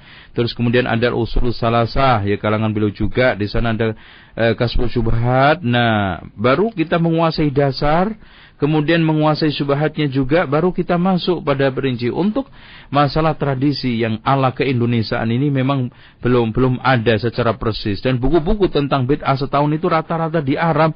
Dan penulis Arab itu belum sedetail tahu khurafat bid'ah yang ada di Indonesia ini. Makanya saya itu sudah mulai menulis tapi masih banyak kendala ya, sudah kita buat ya tema koreksi total terhadap ritual tradisional. Yang minimal di Indonesia ini ada 40 bid'ah ritual tradisional yang sudah masyarakat, yang sudah mendarah daging, yang tidak ada, mungkin tidak diamalkan di negara-negara apalagi Arab Saudi ya. dengan demikian mudah-mudahan secepatnya akan keluar. Dan untuk menutupin itu pun tidak berarti nggak ada. Di sana ada kitab-kitab seperti ada masalah bid'ah setahun, ada bid'ah-bid'ah yang dianggap sunnah, itu dibaca insyaallah untuk ini. Tapi untuk memahami secara dasar antara sunnah dengan bid'ah, pelaku sunnah, pelaku bid'ah dan ciri-cirinya dan yang lainnya, kemudian musuh-musuhnya, ya, ana sarankan untuk membaca kitab Ensiklopedia Penghujatan Terhadap Sunnah, ya, tulisan saya. Wallahu a'lam. Nah, kita angkat masih dari line telepon kembali. Assalamualaikum. Ya. Assalamualaikum warahmatullahi wabarakatuh. Dari mana, Pak? Jakarta Timur. Silakan, Pak. Ada 2 pertanyaan, Iya. Yang satu, masjid dan kuburan. Iya. Kalau sekiranya masjid duluan dibangun, tapi belakangan ada kuburan sekitarnya, itu pertanyaannya bagaimana kita melakukan ibadah atau sholat. Yang kedua, kita membaca Al-Quran, iya, ya, Pak, di masjid, jadi secara ganti-gantian.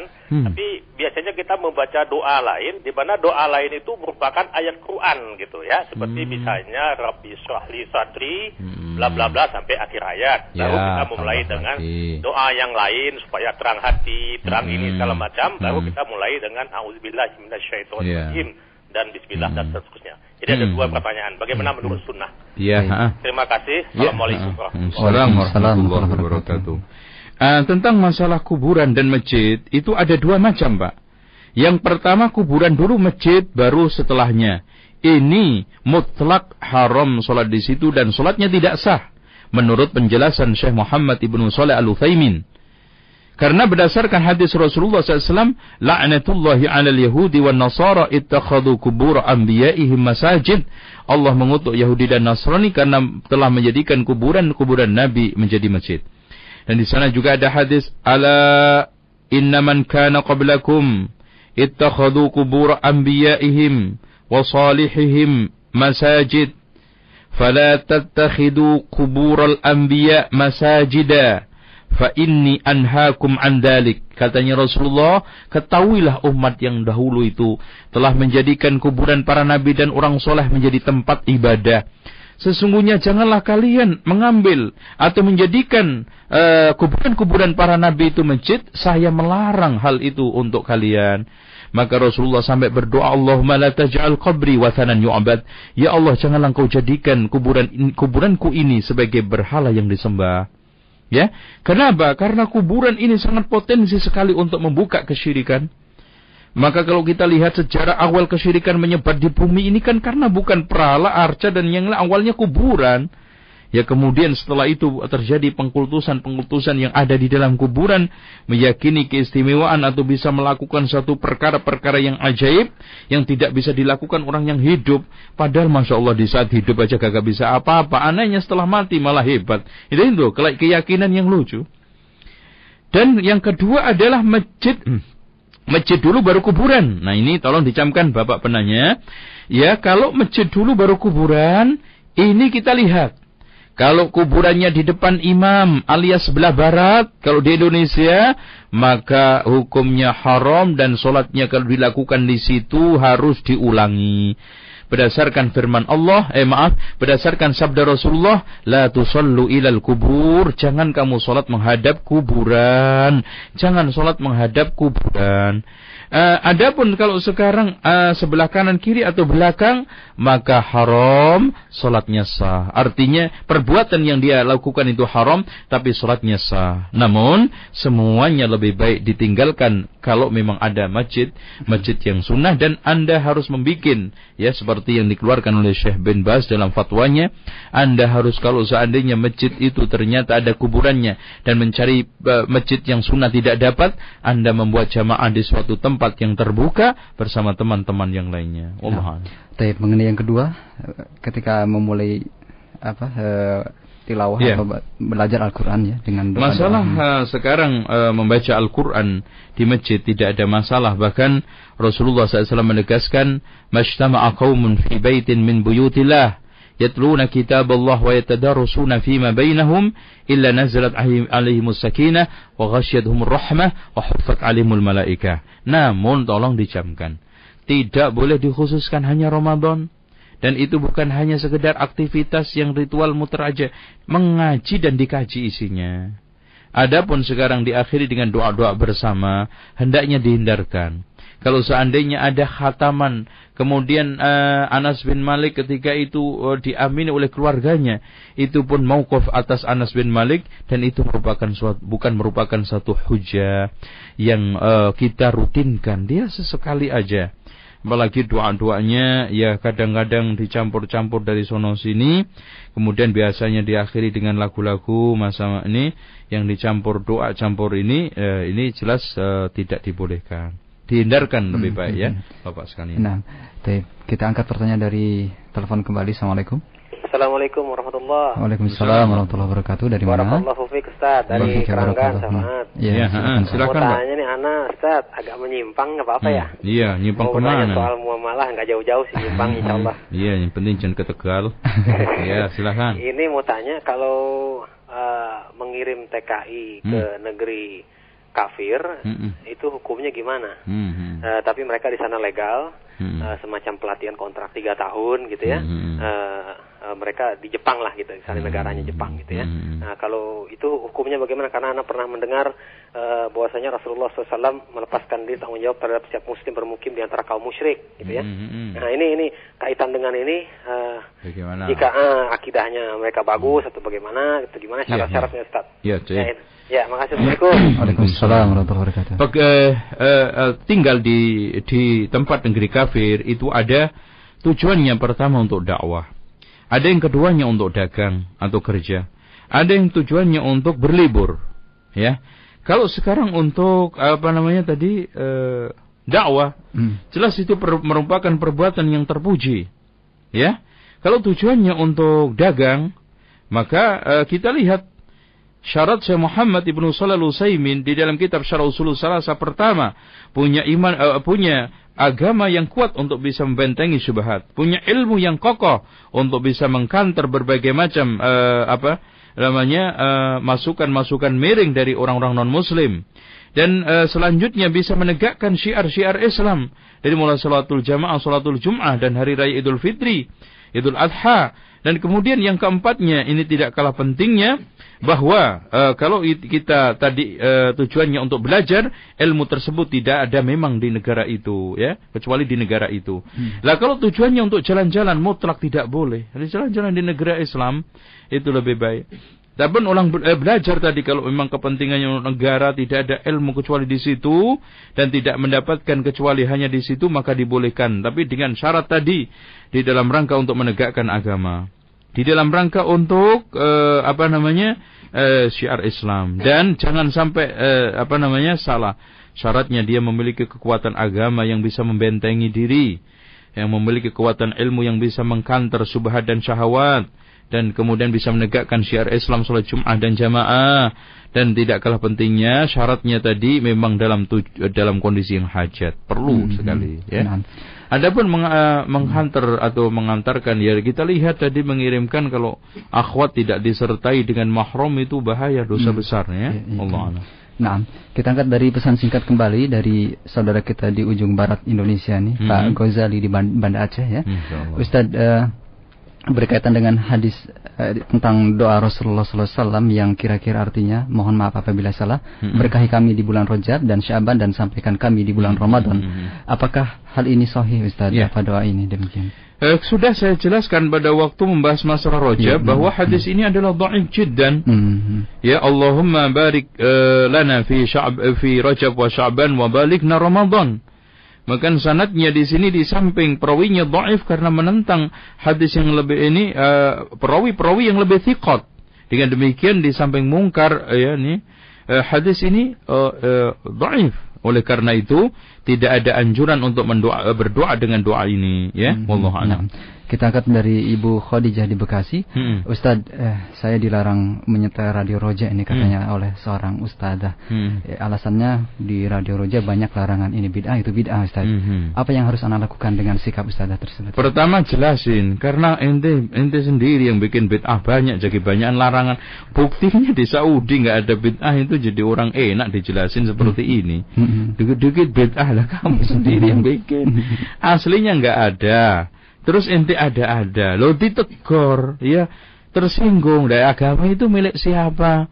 Kalau sepak bola umpamanya saya tersinggung, ya maklumlah, Persibaya itu milik Jawa Timur, Surabaya, kan gitu. Loh, agama ini milik Allah, kok situ yang tersinggung itu loh. Ya sekarang kecuali agama ini milik bapak saya gitu loh. Maka tidak ada orang yang berhak untuk mengultimatum tersinggung karena penjelasan al-haq, karena agama ini milik Allah. Kalau memang kita tidak setuju, ada argumentasi yang ilmiah, yang gentle, yang baik, wajadilhum billati ihsan, itu insyaallah. Tapi jidalnya bukan dalam rangka untuk menunjukkan wah ini aku hebat, pengen menang-menangan, pengen sum'ah riya, tapi betul-betul mencari kebenaran. Makanya Imam Asy-Syafi'i tidak pernah mau ngeladenin dialog debat kecuali orang-orang yang ingin mendapatkan atau mencari petunjuk, mencari hidayah. Enggak pernah ngladeni. Bahkan idza nataqas safihu falam tujibhu fa inna khairan min ijabati sukutu. Kalau ada orang safih untuk mencoba mendebat kamu, maka jawaban yang terbaik adalah diam. Itu diam ya. Wallahu a'lam. Nah, masih ada kaitannya dengan pertanyaan tadi Ustaz, dari saudara Sabda di Pamulang. Ustaz, bagaimanakah sikap kita ya terhadap pelaku bid'ah, saudara-saudara kita yang apabila kita sampaikan dakwah ke mereka, mereka menjadi benci dan menganggap kita itu sok tahu, Ustaz. Bagaimana sikap kita? Pertama, sikap kita jangan kita gampang memutuskan hubungan, memutuskan mukhalatah. Karena kita harusnya menjadi orang yang kuat, yang menang, membimbing mereka. Bahkan kita harus mendakwai mereka.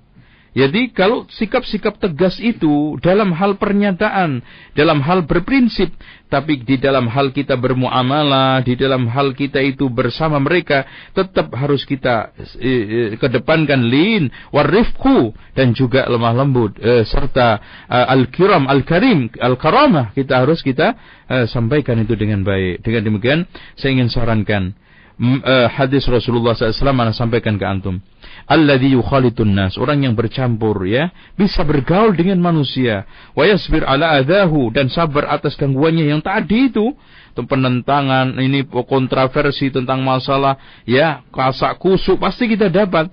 Sabar itu lebih baik daripada alladzi la yukhalitun nas, enggak bisa nyampur sama orang, wala yasbir ala adu, tidak sabar atas gangguannya, itu jelek.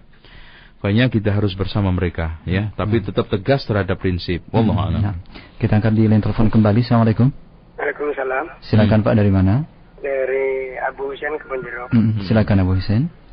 Saya hampir seperti ibu yang pertama tadi Pak pertanyaannya. Tapi bedanya ibu pertama kan sama orang tua.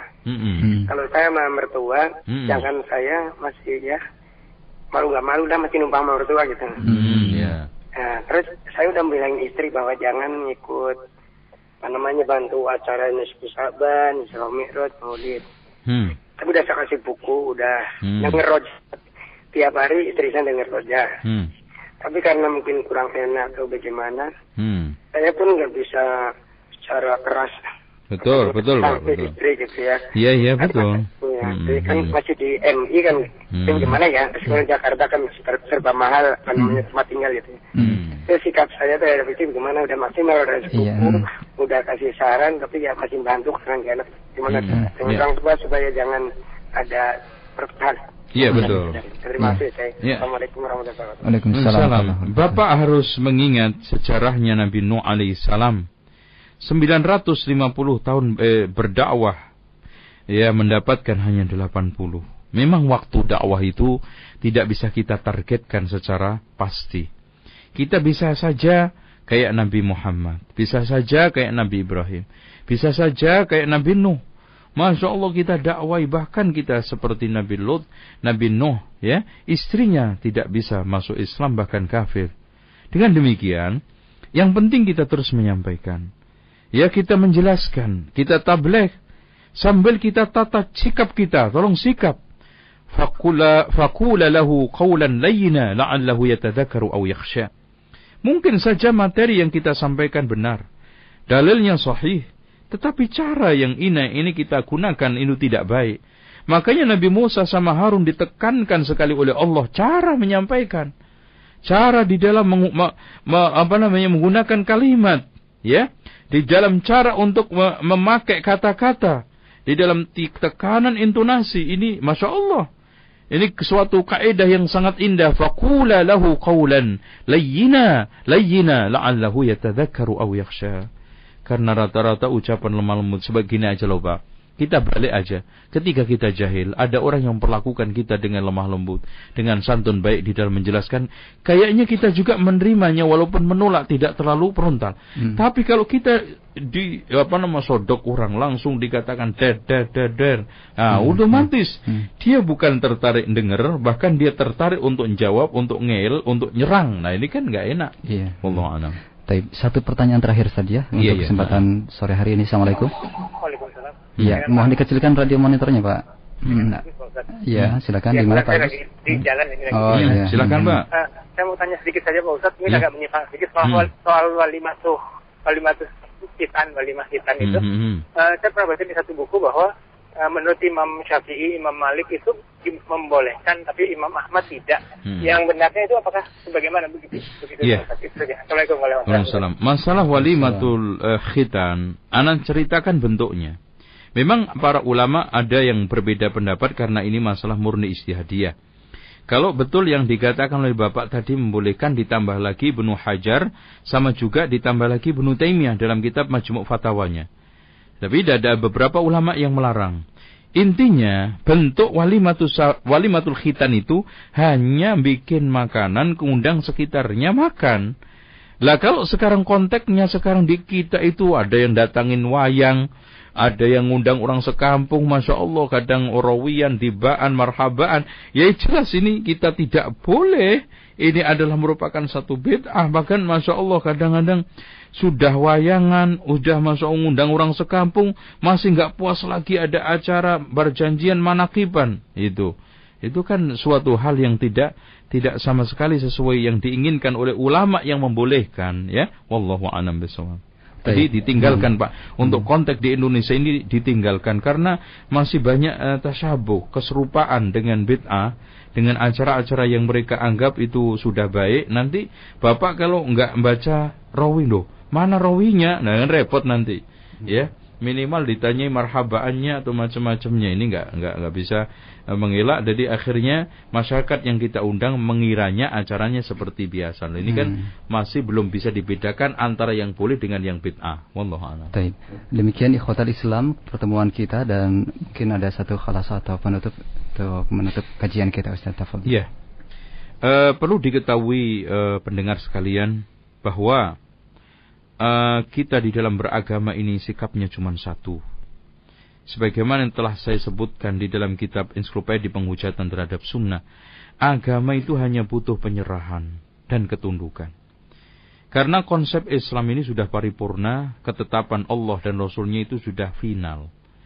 Makanya sebagaimana kita itu datang ke dokter untuk berobat, nggak berusaha untuk ngeyel, bahkan sami'na wa ta'na, terima apa adanya resep dokter.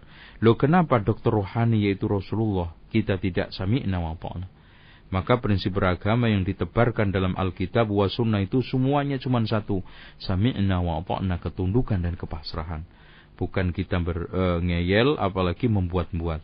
Dan tolong bedakan antara ijtihad ulama dengan perkara yang dibuat oleh orang awam. Apapun yang dilakukan oleh orang awam, kalau betul itu hanya kebetulan. Dan hasilnya pasti kesesatan dan bid'ah. Tapi yang dilakukan oleh ulama karena dasarnya mencari ilmu, maka itu ijtihad, benar dapat 2 pahala. Salah pun kita tidak ikuti, tapi dapat pahala 1. Nah ini, dengan demikian agama sudah final. Qala Allah, qala Rasul, dan menurut penjelasan sahabat. Mudah-mudahan kita termasuk orang yang bisa meniti jalan ini, insyaallah. Aqulu qouli hadza wastaghfirullah li wa lakum astaghfirullahal azim. Innallahal ghafurur rahim. Subhanakallahumma hamdika asyhadu an la ilaha illa anta astaghfiruka wa atubu ilaik. Wassalamualaikum warahmatullahi wabarakatuh.